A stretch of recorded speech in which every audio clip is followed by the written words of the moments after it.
Assalamualaikum warahmatullahi wabarakatuh. Salam sejahtera untuk kita semua. Puji syukur kehadirat Tuhan Yang Maha Esa atas rahmat dan karunia-Nya, sehingga kita masih diberikan kesehatan dan kesempatan menimba ilmu. Perkenalkan, nama saya Derahma Aini, mahasiswa kelas 1C Program Studi Pendidikan Guru Sekolah Dasar, NPM 2586206012. Video ini disusun untuk memenuhi tugas ujian akhir semester mata kuliah konsep dasar IPS SD yang diampu oleh Bapak Angga Setiawan MPD. Adapun topik yang akan dibahas adalah kisah Raya, balita 4 tahun asal Sukabumi yang mengalami gizi buruk. Meski telah mendapat pemantauan posyandu, bantuan gizi, dan obat cacing, kondisi tersebut tetap tidak mampu menyelamatkan hidupnya. Poin pertama yang akan kita bahas adalah kasus utama. Kasus utama dalam berita ini adalah meninggalnya seorang balita perempuan bernama Raya yang berusia 4 tahun. Raya merupakan anak yang berasal dari Kampung Padanginyang, Desa Pabandungan, Kabupaten Sukabumi, Jawa Barat. Pada usia yang seharusnya menjadi masa emas pertumbuhan dan perkembangan anak, Raya justru harus kehilangan nyawanya akibat kondisi kesehatan yang sangat memprihatinkan. Raya meninggal dunia setelah ditemukan bahwa di dalam tubuhnya terdapat infeksi cacing yang sangat parah.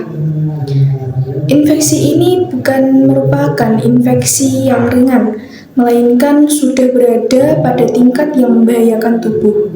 Keberadaan cacing dalam jumlah yang besar di dalam tubuh anak dapat mengganggu sistem pencernaan, menyerap nutrisi penting yang dibutuhkan oleh tubuh, serta melemahkan kondisi fisik secara keseluruhan. Pada anak balita, kondisi ini sangat berisiko karena tubuh mereka masih dalam tahap perkembangan dan membutuhkan asupan nutrisi yang cukup setiap hari. Kematian Raya menjadi perhatian khususnya bagi masyarakat luas karena korban masih berusia sangat muda dan termasuk dalam kelompok rentan. Balita memiliki daya tahan tubuh yang belum sempurna sehingga sangat bergantung pada pengawasan orang dewasa dan layanan kesehatan. Ketika seorang balita meninggal akibat penyakit yang sebenarnya dapat dicegah dan ditangani sejak dini, maka peristiwa tersebut menimbulkan keprihatinan yang mendalam. Kasus ini juga menjadi sorotan karena Raya bukanlah anak yang luput dari perhatian tenaga kesehatan. Sejak kecil, Raya telah berada dalam pemantauan posyandu setempat, yang artinya kondisi kesehatannya sudah diketahui dan tercatat oleh petugas kesehatan desa.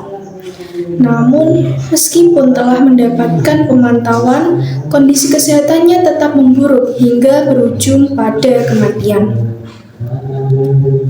Lokasi kejadiannya yaitu di Kabupaten Sukabumi, Jawa Barat, yang turut memberikan gambaran tentang kondisi kesehatan masyarakat di daerah tersebut.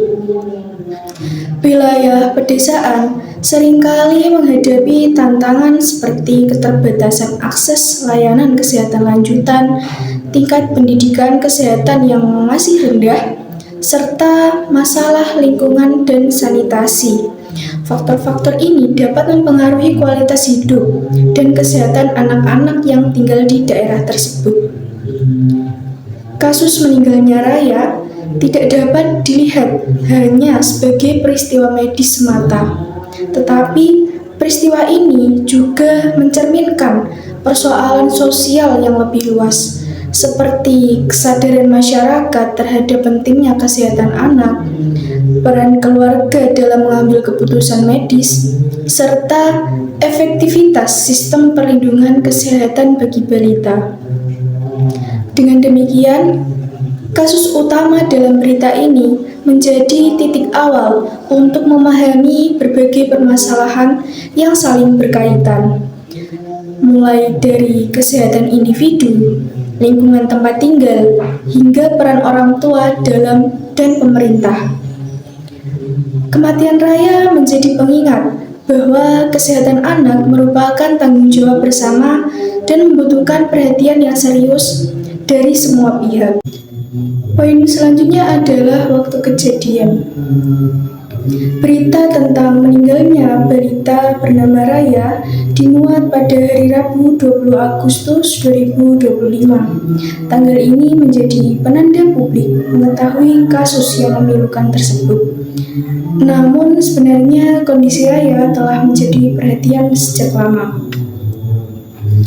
Sejak masih kecil, Raya berada dalam pemantauan rutin oleh tenaga kesehatan desa melalui posyandu.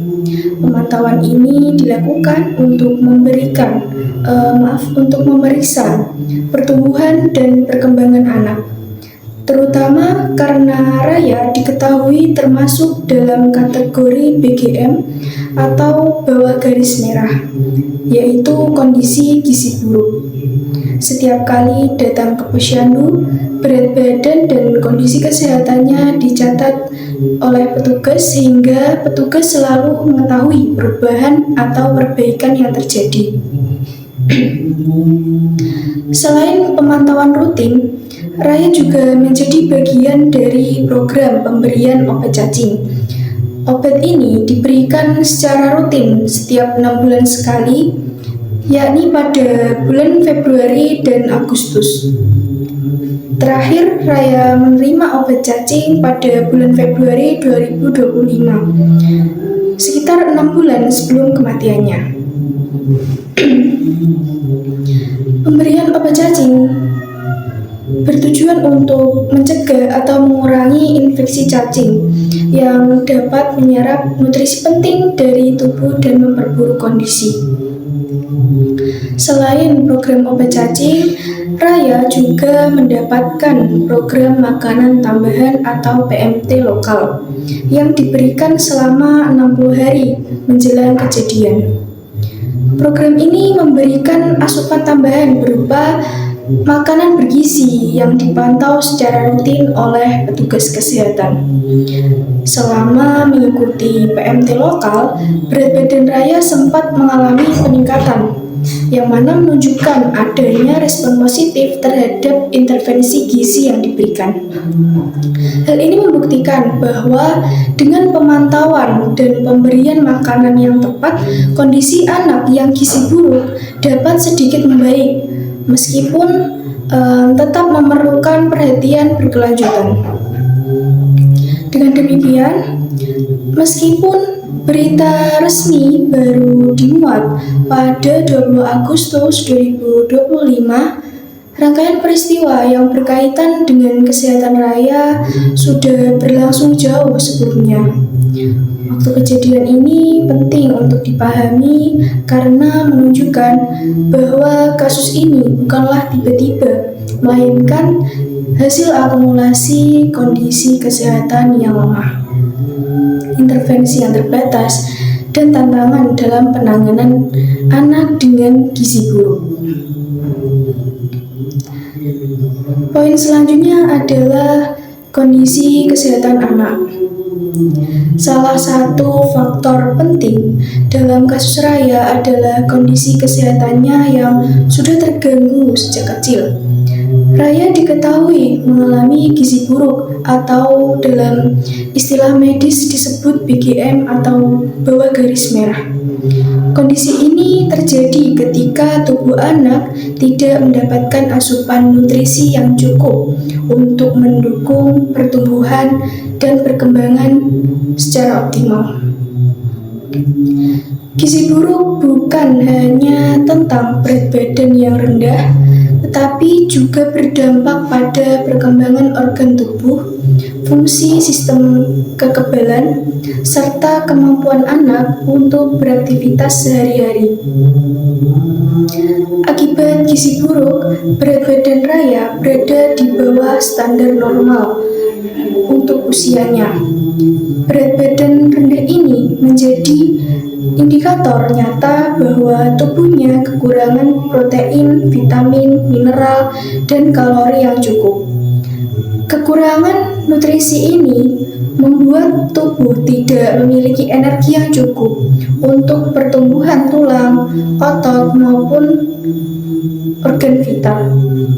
Dalam jangka panjang, anak dengan gizi buruk bisa mengalami pertumbuhan terlambat, keterlambatan perkembangan kognitif, dan kesulitan dalam mencapai tingkat kesehatan yang normal.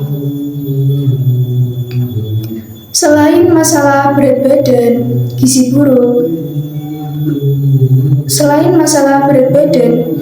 buruk menyebabkan daya tahan tubuh raya menjadi semakin lemah. Sistem imun atau kekebalan tubuh pada anak dengan gizi buruk tidak dapat bekerja secara optimal. Sel-sel tubuh yang seharusnya melawan kuman, virus, atau parasit menjadi kurang efektif. Hal ini membuat tubuh anak mudah terserang penyakit dan infeksi yang pada anak sehat mungkin bisa berbahaya. Pada anak gizi buruk bisa menjadi serius atau bahkan mengancam nyawa. Dalam kasus Raya, daya tahan tubuh yang lemah ini bisa menjadi faktor krusial. Tubuhnya tidak mampu melawan infeksi cacing yang kemudian berkembang menjadi sangat parah. Infeksi cacing ini menyerap nutrisi yang seharusnya digunakan untuk pertumbuhan dan pemulihan tubuh, sehingga kondisi kesehatan semakin memburuk. Anak dengan gizi buruk berada pada lingkaran masalah yang sulit diputus. Tubuh lemah, mudah terinfeksi, nutrisi terserap oleh parasit, dan tubuh semakin lemah. Anak dengan gizi buruk juga lebih rentan terhadap infeksi yang lain, tidak hanya infeksi cacing. Mereka mudah mengalami penyakit pencernaan, infeksi saluran pernapasan, hingga gangguan kesehatan yang kronis jika kondisi ini berlangsung lama. Kekurangan nutrisi juga berdampak pada organ tubuh termasuk hati, jantung, dan ginjal yang mempengaruhi keseluruhan kesehatan anak. Kondisi ini menunjukkan bahwa gizi buruk bukan masalah sementara, tetapi masalah yang bisa mempengaruhi seluruh aspek kesehatan anak. Yang perlu dicatat, penanganan anak dengan gizi buruk tidak bisa hanya mengandalkan obat atau suplemen satu kali saja. Pemberian makanan tambahan atau obat cacing perlu disertai dengan pemantauan rutin, edukasi keluarga, dan perbaikan lingkungan. Jika aspek-aspek ini tidak terpenuhi, kondisi anak bisa memburuk meskipun sudah ada intervensi medis. Kasus Raya menunjukkan hal ini dengan jelas. Meskipun mendapat pemantauan posyandu dan obat cacing rutin, tubuhnya tetap tidak mampu melawan infeksi karena gizinya yang kurang. Selain itu, kondisi gizi buruk juga berdampak pada perkembangan mental dan kognitif anak.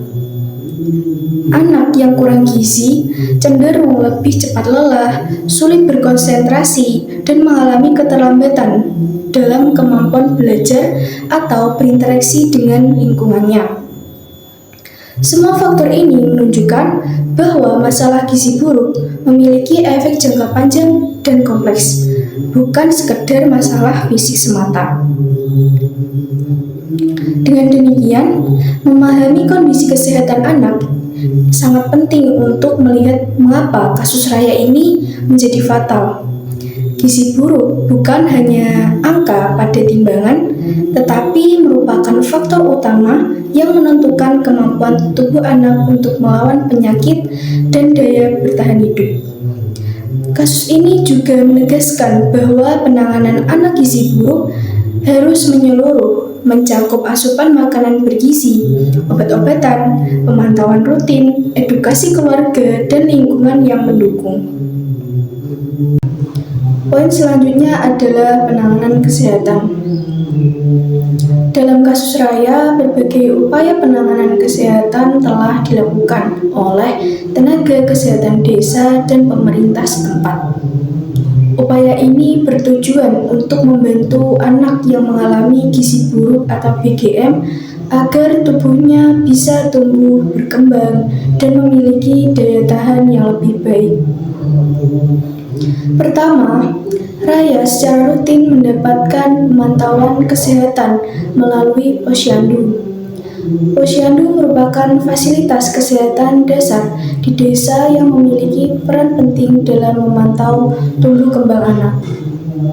Setiap kali Raya datang ke posyandu, petugas kesehatan melakukan penimbangan berat badan, pengukuran tinggi badan, serta pencatatan kondisi fisik secara lengkap. Data ini kemudian digunakan untuk memantau perkembangan anak dari waktu ke waktu. Pemantauan rutin ini memungkinkan tenaga kesehatan mendeteksi adanya masalah gizi atau tanda-tanda penyakit sejak awal, sehingga intervensi bisa diberikan lebih cepat. Bagi anak seperti Raya yang termasuk BGM, pemantauan rutin bukan sekedar formalitas tetapi menjadi langkah krusial untuk menyelamatkan hidupnya. Selain pemantauan rutin, Raya juga menerima bantuan gizi dari pemerintah desa. Bantuan ini diberikan dalam bentuk susu, telur, ayam, dan buah-buahan yang memiliki kandungan protein, vitamin, dan juga mineral yang penting bagi pertumbuhan anak. Asupan protein dari susu, telur, dan ayam membantu membangun otot dan memperkuat sistem imun. Sementara vitamin dan mineral dari buah-buahan mendukung metabolisme tubuh dan daya tahan terhadap penyakit. Pemberian makanan bergizi ini dilakukan secara berkala dan dicatat oleh petugas posyandu sehingga dampaknya bisa terlihat melalui kenaikan berat badan dan kondisi kesehatan anak. Bantuan ini juga menjadi bentuk perhatian pemerintah desa terhadap warga yang membutuhkan, khususnya anak-anak yang memiliki status gizi rendah. Selanjutnya, Raya juga mengikuti program makanan tambahan atau PMT lokal yang diberikan selama 60 hari sebelum kejadian. Program ini bertujuan untuk meningkatkan asupan nutrisi secara intensif dalam periode tertentu. Selama mengikuti PMT, petugas memantau asupan makanan, kondisi kesehatan, dan pertumbuhan anak setiap hari. Bahkan dalam program ini, berat badan Raya sempat mengalami peningkatan yang menandakan tubuhnya merespon pemberian makanan yang bergizi. Hal ini menunjukkan bahwa dengan perhatian dan pengawasan yang tepat, anak dengan gizi buruk dapat mengalami perbaikan kesehatan meski dalam jangka pendek. Program PMT lokal juga menjadi sarana edukasi bagi keluarga mengenai pentingnya nutrisi yang cukup bagi anak. Selain makanan bergizi, Raya juga mendapatkan obat cacing secara berkala. Obat ini diberikan setiap 6 bulan sekali, yakni pada bulan Februari dan Agustus, sebagai bagian dari program kesehatan anak yang dicanangkan pemerintah. Pemberian obat cacing bertujuan untuk mencegah dan mengendalikan infeksi cacing yang dapat mengganggu penyerapan nutrisi dalam tubuh. Infeksi cacing yang tidak ditangani dapat membuat anak kehilangan nutrisi penting, menurunkan energi, dan memperparah kondisi gizi buruk. Dalam kasus Raya, obat cacing terakhir diterima pada bulan Februari 2025. Meskipun semua program ini telah dijalankan, kasus Raya menunjukkan bahwa upaya penanganan kesehatan tidak selalu cukup bila terdapat faktor lain yang menghambat. Faktor tersebut antara lain kondisi tubuh yang tidak faktor tersebut seperti kondisi tubuh yang sudah sangat lemah, infeksi yang berkembang cepat, dan keterbatasan akses ke fasilitas desa akibat penolakan rujukan orang tua. Hal ini menegaskan bahwa penanganan anak gizi buruk tidak bisa hanya bergantung pada satu atau dua intervensi, tetapi harus dilakukan secara komprehensif, meliputi pemantauan rutin, pemberian makanan bergizi, pengobatan, edukasi keluarga, dan lingkungan yang bersih. Penanganan kesehatan yang dilakukan untuk Raya juga menunjukkan komitmen tenaga kesehatan dan pemerintah desa. Mereka telah berusaha secara maksimal untuk memantau, memberikan nutrisi, serta mencegah infeksi. Bahkan program-program seperti PMT lokal dan pemberian obat cacing rutin adalah bukti adanya strategi sistematis untuk melindungi anak dari risiko kesehatan yang serius. Namun, dalam kasus Raya menjadi pelajaran penting bahwa penanganan kesehatan harus disertai dukungan keluarga dan kesadaran masyarakat. Tanpa kerjasama dari orang tua dalam hal rujukan medis, perbaikan gizi, dan perhatian terhadap lingkungan, intervensi yang diberikan mungkin tidak akan mencapai hasil yang maksimal. Kondisi ini menunjukkan kesehatan anak adalah tanggung jawab bersama, bukan hanya tugas tenaga kesehatan atau pemerintah desa. Dengan memahami seluruh proses penanganan kesehatan yang telah dilakukan, kita bisa melihat bahwa meskipun ada upaya maksimal dari pihak terkait, faktor kompleks seperti kondisi tubuh yang sangat lemah dan hambatan sosial dapat mempengaruhi hasil akhirnya. Oleh karena itu, penanganan anak dengan gizi buruk membutuhkan pendekatan holistik yang mencakup aspek medis, sosial, dan edukasi keluarga agar kasus serupa tidak terulang di masa depan. Poin berikutnya adalah faktor penghambat. Meskipun Raya telah menerima berbagai upaya penanganan kesehatan dari tenaga kesehatan desa dan program pemerintah, terdapat beberapa faktor penghambat yang signifikan yang membuat kondisi kesehatannya tidak membaik secara optimal. Faktor-faktor ini tidak hanya bersifat medis, tetapi juga terkait keputusan keluarga, edukasi kesehatan, dan akses layanan kesehatan lanjutan. Faktor utama dan yang paling utama adalah penolakan orang tua terhadap rujukan ke puskesmas. Petugas posyandu dan tenaga kesehatan telah berkali-kali menyarankan agar Raya dirujuk ke puskesmas untuk mendapatkan pemeriksaan yang lebih lengkap dan penanganan yang intensif. Puskesmas sendiri memiliki fasilitas medis yang lebih lengkap, dokter spesialis anak, ahli gizi, serta peralatan yang memadai untuk menangani kasus anak dengan gizi buruk parah. Tapi sayangnya orang tua Raya menolak rujukan ini sehingga kesempatan untuk mendapatkan perawatan lanjutan dan lebih komprehensif menjadi tertunda. Penolakan ini menjadi hambatan utama karena membatasi akses anak terhadap layanan kesehatan yang seharusnya bisa membantu memperbaiki kondisi tubuhnya. Akibat penolakan ini, Raya tidak mendapatkan konsultasi ahli gizi yang sangat penting. Konsultasi dengan ahli gizi bukan sekedar formalitas. Seorang ahli gizi dapat menilai kondisi nutrisi secara menyeluruh, menghitung kebutuhan kalori dan protein yang tepat, menyesuaikan program makanan tambahan, serta memberikan rekomendasi yang spesifik untuk meningkatkan berat badan dan daya tahan tubuh anak.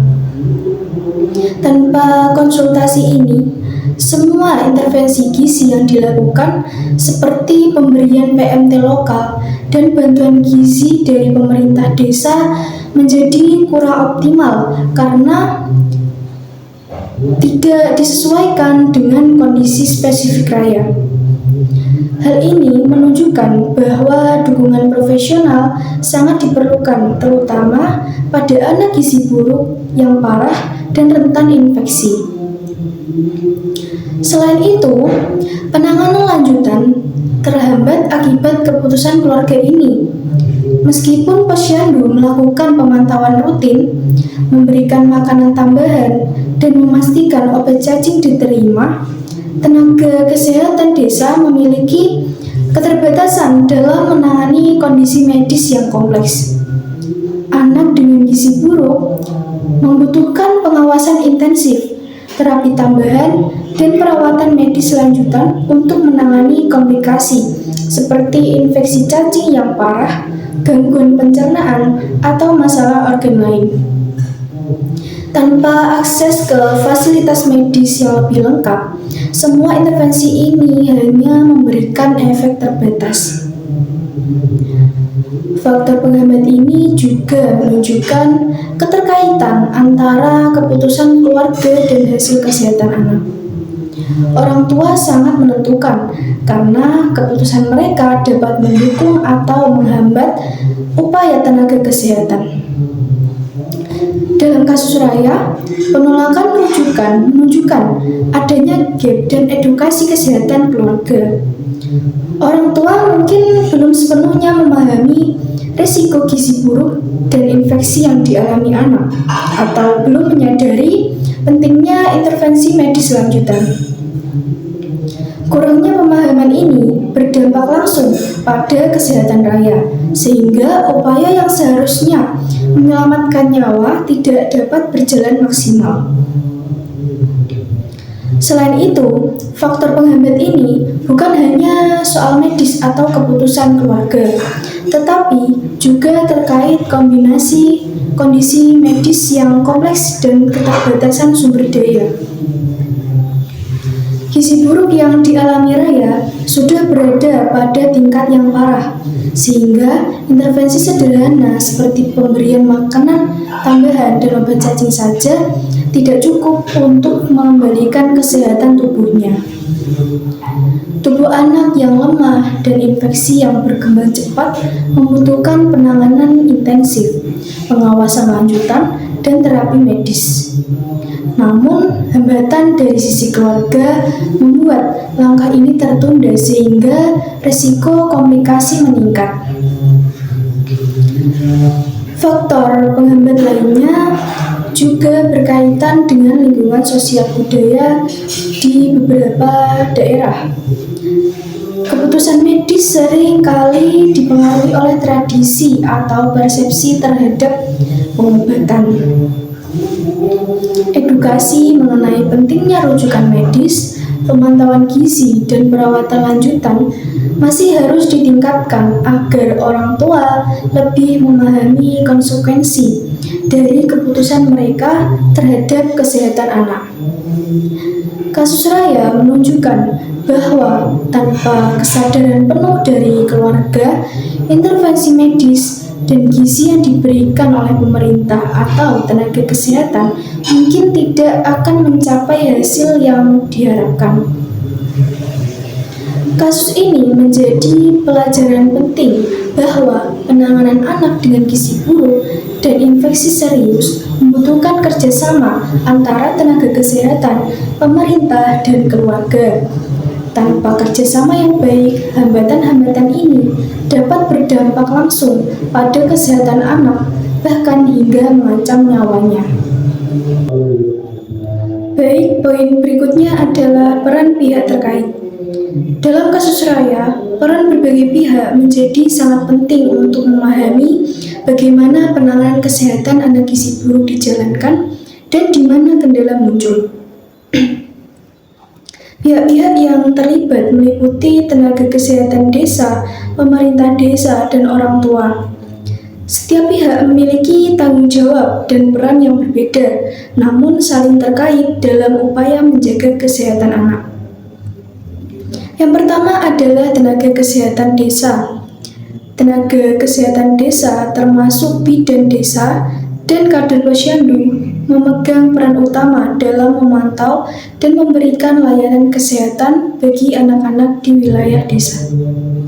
Dalam kasus Raya, bidan desa melakukan pemantauan rutin terhadap pertumbuhan dan berat badan sejak Raya masih kecil.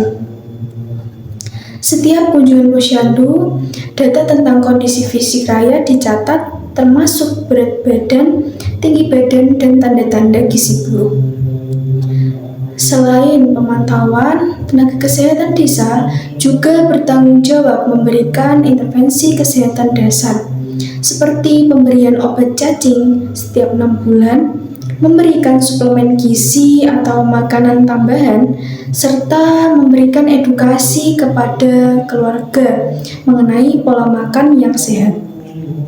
Mereka juga merekomendasikan rujukan ke puskesmas untuk mendapatkan penanganan medis lanjutan dan konsultasi ahli gizi. Peran bidan dan kader posyandu ini sangat penting karena mereka menjadi penghubung antara anak, keluarga, dan sistem kesehatan formal. Tanpa pemantauan rutin, kondisi gizi anak bisa luput dari perhatian hingga menjadi parah.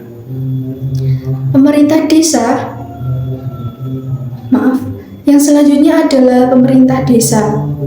Pemerintah desa memiliki peran strategis dalam menyediakan bantuan gizi dan program kesehatan.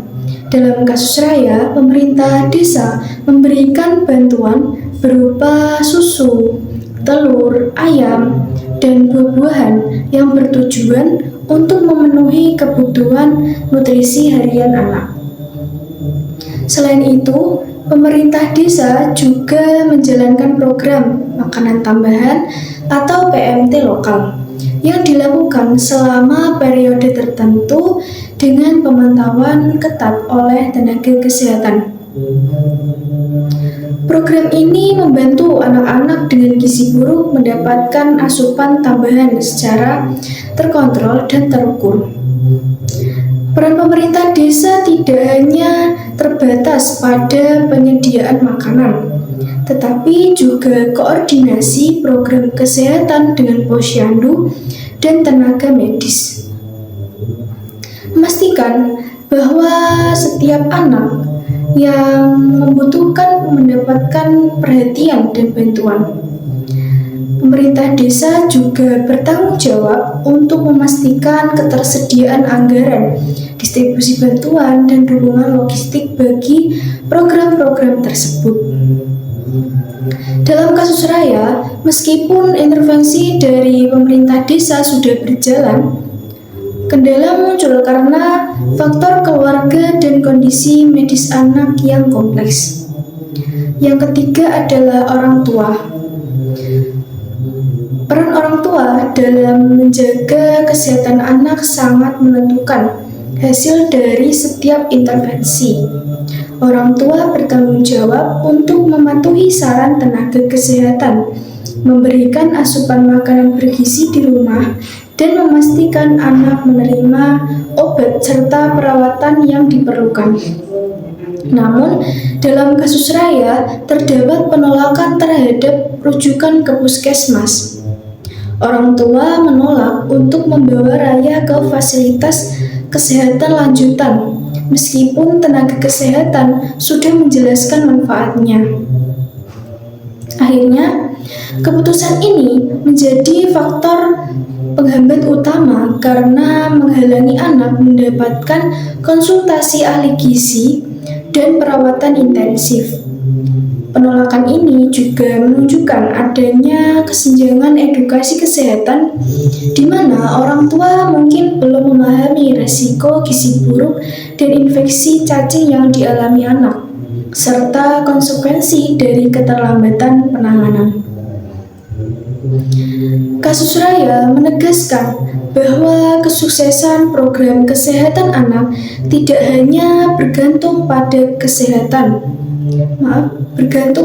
tenaga kesehatan dan juga pemerintah, tetapi sangat dipengaruhi oleh peran keluarga.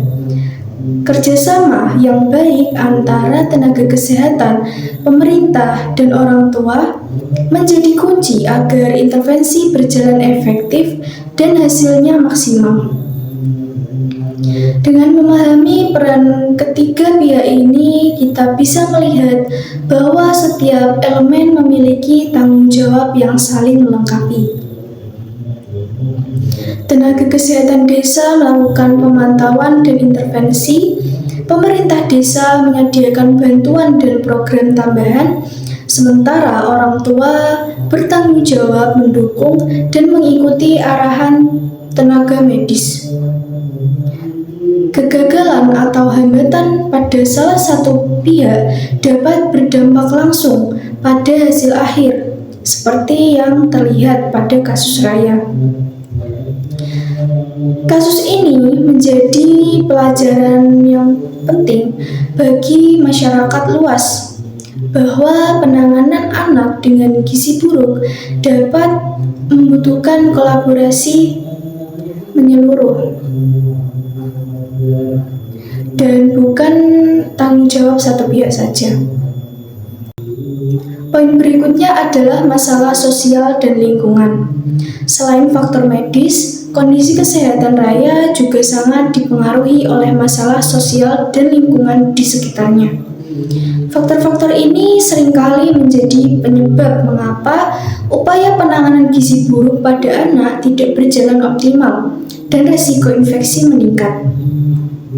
Memahami aspek ini penting karena kesehatan anak tidak hanya ditentukan oleh intervensi medis, tetapi juga oleh lingkungan tempat tinggal anak dan perilaku keluarga sehari-hari. Salah satu masalah utama adalah kurangnya pemahaman kesehatan keluarga. Pengetahuan keluarga mengenai gizi, pola makan, kebersihan, dan pentingnya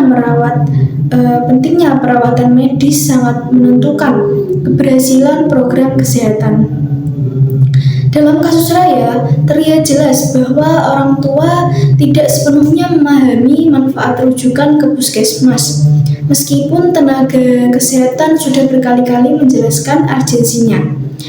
Penolakan terhadap rujukan ini menunda konsultasi dengan ahli gizi yang seharusnya bisa memberikan rekomendasi khusus melalui rekomendasi nutrisi khusus sesuai kondisi anak. Kurangnya pemahaman ini menunjukkan bahwa edukasi kesehatan keluarga merupakan faktor kunci dalam keberhasilan intervensi gizi dan kesehatan anak. Masalah kedua adalah kualitas sanitasi dan kebersihan lingkungan. Anak-anak yang tinggal di lingkungan dengan sanitasi kurang baik memiliki risiko terkena infeksi, termasuk infeksi cacing yang dialami Raya. Infeksi ini bisa ditularkan melalui air yang terkontaminasi, tanah, atau makanan yang tidak bersih. Dalam lingkungan seperti ini, anak yang daya tahan tubuhnya sangat lemah menjadi lebih mudah terserang penyakit. Kondisi sanitasi yang buruk juga memperburuk penyerapan nutrisi karena tubuh harus bekerja lebih keras untuk melawan infeksi sehingga makanan dan suplemen yang diberikan menjadi kurang efektif. Selain sanitasi, pola hidup bersih di rumah dan masyarakat juga memainkan peran penting. Anak yang tidak terbiasa dengan kebiasaan hidup bersih seperti mencuci tangan sebelum makan, menjaga kebersihan makanan, dan merawat tubuh lebih rentan terhadap penyakit. Pola hidup bersih yang belum optimal ini sering diperparah oleh kurangnya edukasi dan contoh dari lingkungan sekitar. Dalam kasus Raya, kemungkinan pola hidup bersih yang belum sepenuhnya diterapkan turut memperburuk kondisi infeksi cacing, sehingga nutrisi yang diberikan melalui bantuan gizi tidak terserap dengan baik oleh tubuh. Masalah sosial yang berperan adalah akses terhadap fasilitas dasar seperti air bersih, saluran pembuangan yang layak, dan tempat tinggal yang higienis. Di banyak wilayah pedesaan, fasilitas ini masih terbatas dan keluarga sering harus mengandalkan sumber air terbuka atau metode sanitasi sederhana. Kondisi ini meningkatkan risiko anak terpapar kuman dan parasit, terutama jika tubuh mereka sudah lemah karena gizi buruk. Lingkungan yang kurang mendukung menjadi faktor yang membuat program kesehatan dan bantuan gizi saja tidak cukup untuk mencegah komplikasi serius. Selain itu, masalah sosial terkait peran masyarakat dan edukasi komunitas juga terlihat dalam kasus ini. Edukasi kesehatan yang menyeluruh di tingkat desa atau komunitas sangat diperlukan agar orang tua memahami pentingnya gizi, sanitasi, dan pola hidup bersih. Tanpa kesadaran masyarakat, anak-anak yang mengalami gizi buruk akan tetap menghadapi resiko tinggi karena intervensi medis yang akan terhambat oleh pola perilaku yang tidak mendukung kesehatan. Kasus Raya menjadi contoh nyata bahwa masalah sosial dan lingkungan berperan besar dalam menentukan keberhasilan atau kegagalan program kesehatan anak. Tanpa perhatian terhadap aspek ini, intervensi medis dan gizi sekuat apapun tidak akan memberikan hasil maksimal. Anak dengan gizi buruk akan tetap rentan terhadap infeksi, kekurangan nutrisi, dan komplikasi serius. Poin terakhir yaitu dampak dan implikasi. Kasus Raya menunjukkan bahwa kesehatan anak merupakan isu kompleks yang melibatkan kondisi medis, peran keluarga, lingkungan, dan sistem layanan kesehatan. Meskipun Raya telah menerima pemantauan posyandu, bantuan gizi, dan obat cacing, kondisinya tetap memburuk karena gizi buruk berat. Infeksi cacing parah, serta penolakan keluarga terhadap rujukan medis. Hal ini membuktikan bahwa anak dengan kondisi rentan membutuhkan intervensi yang komprehensif dan tidak bisa bergantung pada satu program saja. Kasus ini juga memicu perhatian publik, meningkatkan kesadaran tentang pentingnya gizi, kebersihan lingkungan, dan akses kesehatan. Pemerintah dan tenaga kesehatan terdorong untuk mengevaluasi program gizi, memperkuat pemantauan, serta meningkatkan edukasi keluarga agar kasus serupa dapat dicegah. Selain itu, kasus Raya menegaskan pentingnya perlindungan anak secara holistik, meliputi akses layanan kesehatan yang layak, pengawasan ahli, serta lingkungan bersih dan aman. Keputusan orang tua sangat berpengaruh pada keberhasilan intervensi, sehingga edukasi keluarga dalam menjadi hal yang krusial. Dampak sosialnya juga besar. Kasus ini menjadi pengingat bahwa kesehatan anak adalah tanggung jawab bersama. Masyarakat, pemerintah, dan tenaga kesehatan harus berkolaborasi untuk menciptakan sistem yang lebih kuat. Secara keseluruhan, kasus Raya menggarisbawahi perlindungan anak bukan hanya tentang memberikan gizi atau obat, tetapi tentang kesadaran bersama, kerjasama lintas pihak, dan sistem dukungan yang menyeluruh agar tragedi serupa tidak terjadi lagi. Dari kasus Raya ini dapat disimpulkan bahwa kasus ini menegaskan pentingnya edukasi keluarga, perbaikan lingkungan, dan kolaborasi antara tenaga kesehatan, pemerintah, dan masyarakat. Tragedi ini menjadi pengingat bahwa setiap anak berhak atas perawatan yang layak dan perlindungan kesehatan anak harus dilakukan secara holistik agar kejadian serupa tidak terulang. Baik, demikian pemaparan yang dapat saya sampaikan. Semoga video ini dapat menambah pemahaman kita semua. Terima kasih. Wassalamualaikum warahmatullahi wabarakatuh.